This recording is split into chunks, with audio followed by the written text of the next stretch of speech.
Buen día. El día de hoy, el equipo 5 hablará sobre el complejo mayor de la histocompatibilidad. El complejo mayor de histocompatibilidad es un grupo de los genes que codifican las proteínas en la superficie de la célula que tienen un papel importante en la inmunorespuesta. Su papel principal es la presencia de antígenos donde las moléculas de MHC visualizan los fragmentos del péptido para reconocimiento de las células T apropiadas. Esto es un proceso importante en la reacción del sistema inmune para los patógenos invasores de destrucción. El complejo mayor de histocompatibilidad en la superficie de la célula es necesario para el mismo reconocimiento de la célula y la prevención del sistema inmune que apunta a sus propias células. Otra función del complejo mayor de la histocompatibilidad es el tejido, un factor importante en la prevención del trasplante acertado del órgano. El complejo mayor de histocompatibilidad es la zona del genoma humano más variable y contiene numerosos genes funcionales caracterizados por un gran polimorfismo. El sistema HLA se localiza en el brazo corto del cromosoma 6, que comprende un grupo de genes relacionados desde el punto de vista funcional, expresados principalmente en las células nucleadas. En el sistema HLA existen tres regiones: región de clase 1, que codifica las moléculas de histocompatibilidad; la región de clase 2, que codifica las moléculas de histocompatibilidad de clase 2; y la región de clase 3, que codifica moléculas de características estructurales y funcionales diferentes. Estos antígenos de histocompatibilidad son polimórficos y se heredan como caracteres autosómicos codominantes. Un individuo hereda los antígenos de histocompatibilidad de un cromosoma materno y de un cromosoma paterno. Al inicio, las moléculas de histocompatibilidad se estudian por su importancia en las reacciones de rechazo de tejidos trasplantados entre los individuos de la misma especie, aunque la función fisiológica de sus productos es la capacidad de unirse a los péptidos y presentarlos a los linfocitos. Es necesario conocer el rol esencial de las moléculas HLA en la inducción o regulación de la respuesta inmune, así como en la diferenciación entre lo propio y lo ajeno. Su aplicación abarca el trasplante, los estudios poblacionales, los estudios de la paternidad, la asociación HLA y las enfermedades autoinmunes como el lupus. Todas las moléculas del complejo mayor de histocompatibilidad poseen cuatro segmentos: un segmento de unión al péptido o hendidura, un dominio tipo inmunoglobulina, un segmento transmembrana, una porción citoplasmática carboxiterminal. Algunas características del complejo mayor de histocompatibilidad es el polimorfismo. Dentro de una población hay formas alternativas múltiples de un gen. Se conocen aproximadamente 325 alelos para el gen A, 592 para el B y 175 para el C. Por lo tanto, las proteínas codificadas también son diferentes entre los individuos de una misma especie. Codominancia: el individuo expresa simultáneamente los genes de ambos padres. En la superficie de la célula se encuentra el producto de 6 alelos procedentes del padre y 6 de la madre.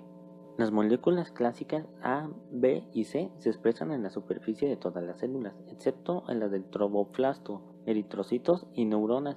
Su principal función es la presentación de antígenos. Durante la mayor parte de la presentación encontraremos referencias a la HLA. Sin embargo, vi la necesidad de hacer esta diapositiva explicándolo. Los antígenos leucocitarios humanos son el conjunto de genes que se encuentran en una célula, específicamente dentro del ADN dispersos en la cromatina. Estos dan lugar a las dos primeras clases del complejo mayor de histocompatibilidad. Los genes de la clase 1 codifican proteínas que van a participar en la producción de la molécula de histocompatibilidad tipo 1. Esta molécula es una proteína que existe en la membrana de cada una de nuestras células nucleadas, la cual se ve en la primera imagen, es decir, en la superior.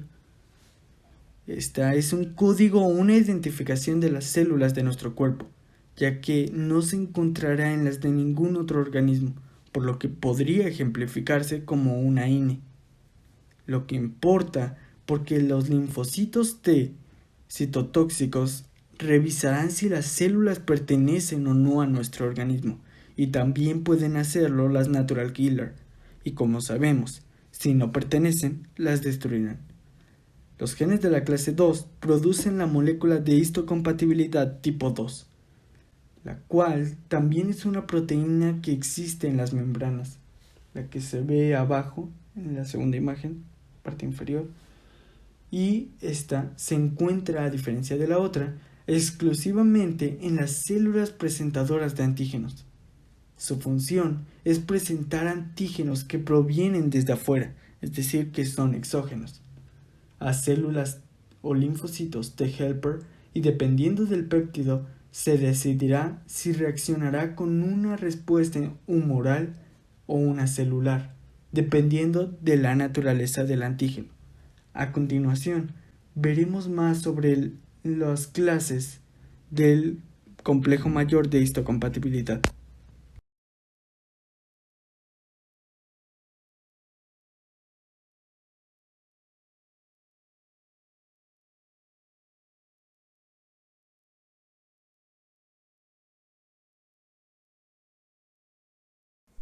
Clases de MHC.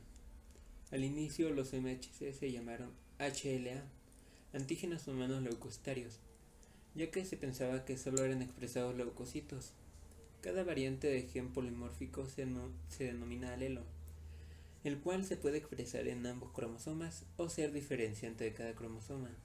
El grupo total de alelos del MHC son clase 1, clase 2 y clase 3. Clase 1.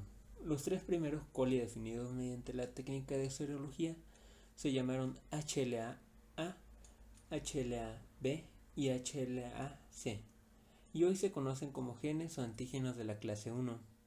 Las moléculas de esta clase actúan como moléculas de reconocimiento en la superficie celular, que puede ser identificada por linfocitos T citotóxicos. Esta clase está formada por dos cadenas polipépticas separadas.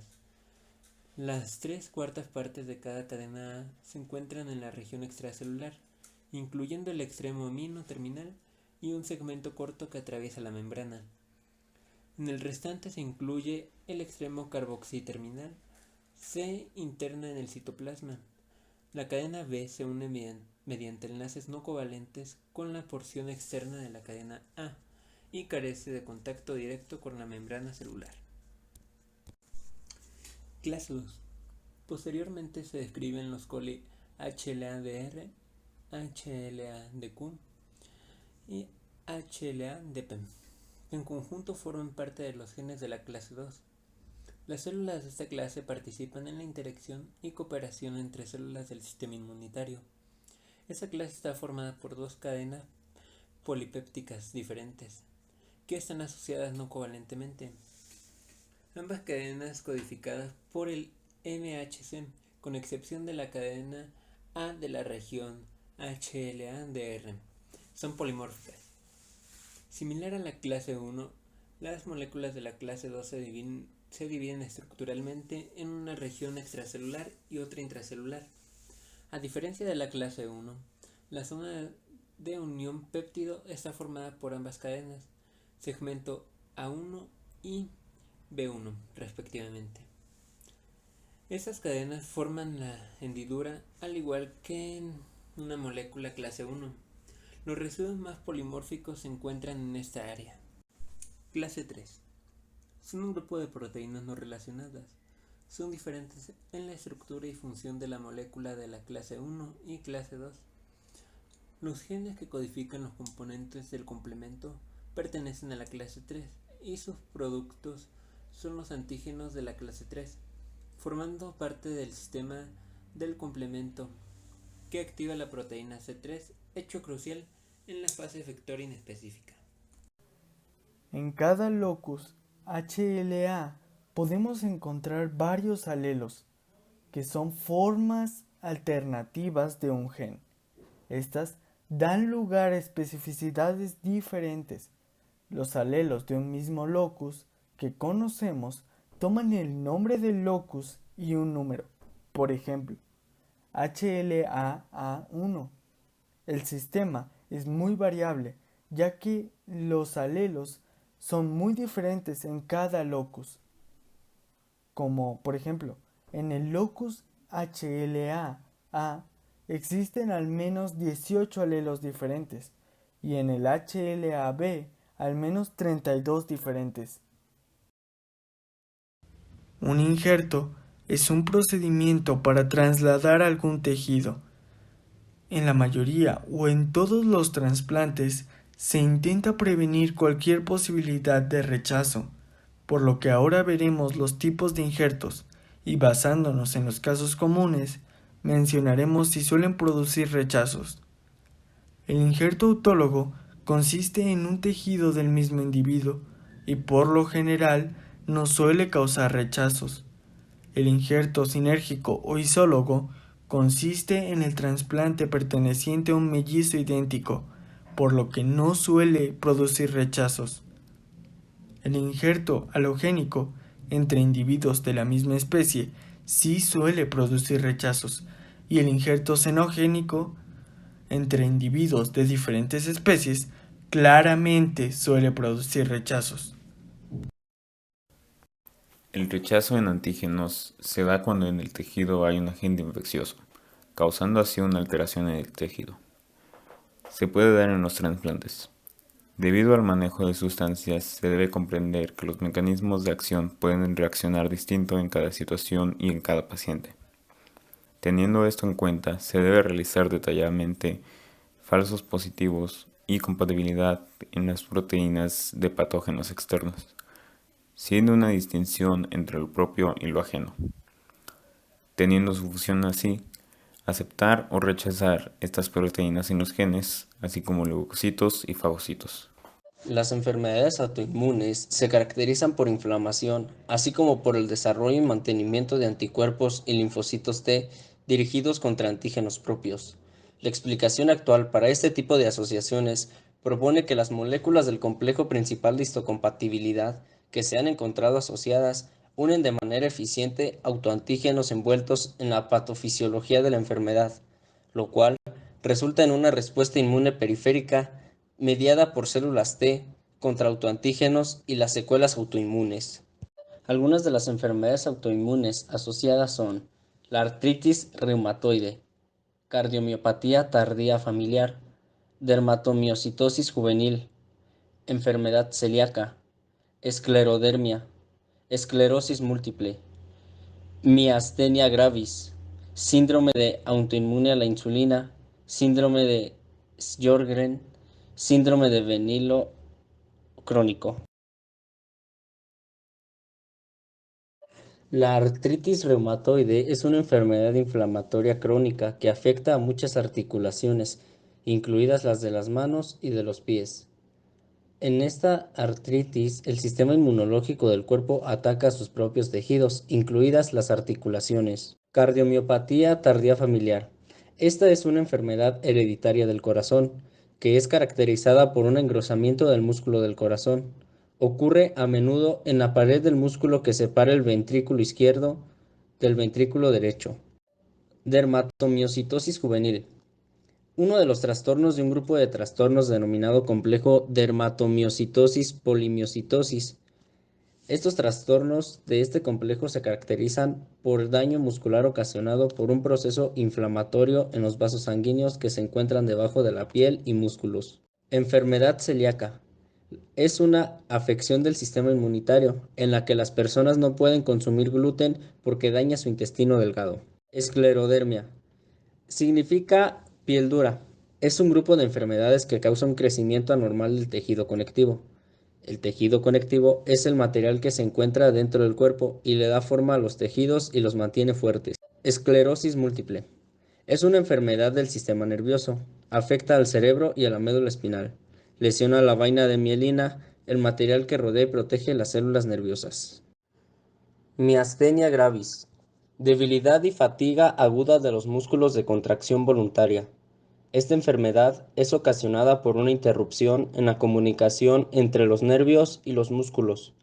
Los síntomas incluyen debilidad en los músculos de los brazos y piernas, visión doble y dificultades para hablar y masticar. Síndrome autoinmune a la insulina. Es una causa muy infrecuente de hipoglicemia. Se caracteriza principalmente por presentar hiperglicemia espontánea, niveles de insulina extremadamente elevados y presencia de autoanticuerpos circulantes contra la insulina en pacientes que nunca han recibido insulina exógena. Síndrome de Sjögren. Trastorno autoinmunitario, en el cual se destruyen las glándulas que producen las lágrimas y la saliva, lo que causa resequedad en la boca y en los ojos. Domínguez Farías Uriel. Julio César Ruiz Manríquez. Urbano Báez Moisés Obed. Reséndiz Durán Luis Ángel. López Eduardo.